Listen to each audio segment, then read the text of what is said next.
तर बोनेटचं जजमेंट कसं घ्यायचं डिवायडर. ठीक आहे. म्हणजे तुमचा ट्रेनिंगचा 3रा दिवस आहे आणि तुम्हाला इकडचा अंदाज तुम्हाला येत हा. नाही. ओके, तर तुम्हाला आज हे ट्रेनिंग हे ट्रिक्स देतो, त्यांनी तुम्हाला आहे ना आजपासून तुम्हाला लेफ्ट साईडचा आहे ना बिलकुल भीती वाटणार नाहीये. तुम्ही एका टेक्निकच्या बेसवरती तुम्ही कंटिन्यू गाडी एकदम परफेक्टली तुम्ही लेफ्ट साईडचा अंदाज घेऊ शकता.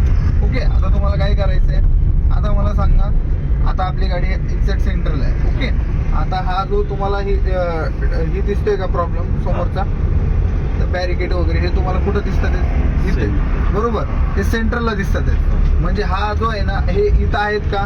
नाहीये, बरोबर. म्हणजे काय आहे ना, ही गाडीचा आपला सेंटर पॉईंट आहे. पण आपल्याला काय असतं, आता सोबत थोडीशी लेफ्ट लागेल. आता हे जे तुम्हाला हा डिवायडर दिसतोय, हा कुठं दिसेल? इथे दिसेल. यांनी काय होतं, लेफ्ट साईडचा टायर इथं आहे का? नाहीये. कारण तुम्हाला गृहीत धरायचं, हा जो लेफ्टचा टायर आहे आपल्या गाडीचा तो सेंटरला आहे असं गृहीत धरायचं. एखादी लेफ्ट साईडची जी आपली व्हाईट पट्टी असेल, आता इथं ट्रॅक नाही आहे ऍक्च्युली, आता बरेच ठिकाणी ट्रॅक असतात अशा प्रकारे.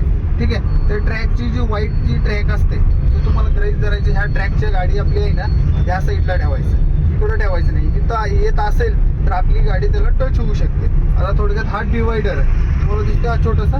ठीक आहे, आता हा मला सांगा अंदाजे कुठं दिसतो तुम्हाला? एवढ्या फेसमध्ये सेंटरला दिसतोय. ठीक आहे, आता एवढ्यावरती दिसतोय. हा माझा हात म्हणजे गाडीचा सेंटर पॉईंट आहे.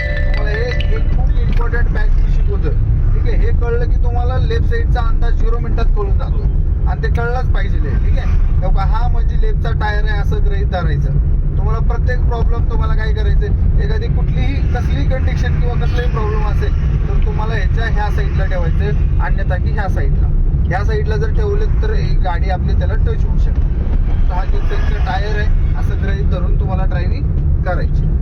आलं लक्षात?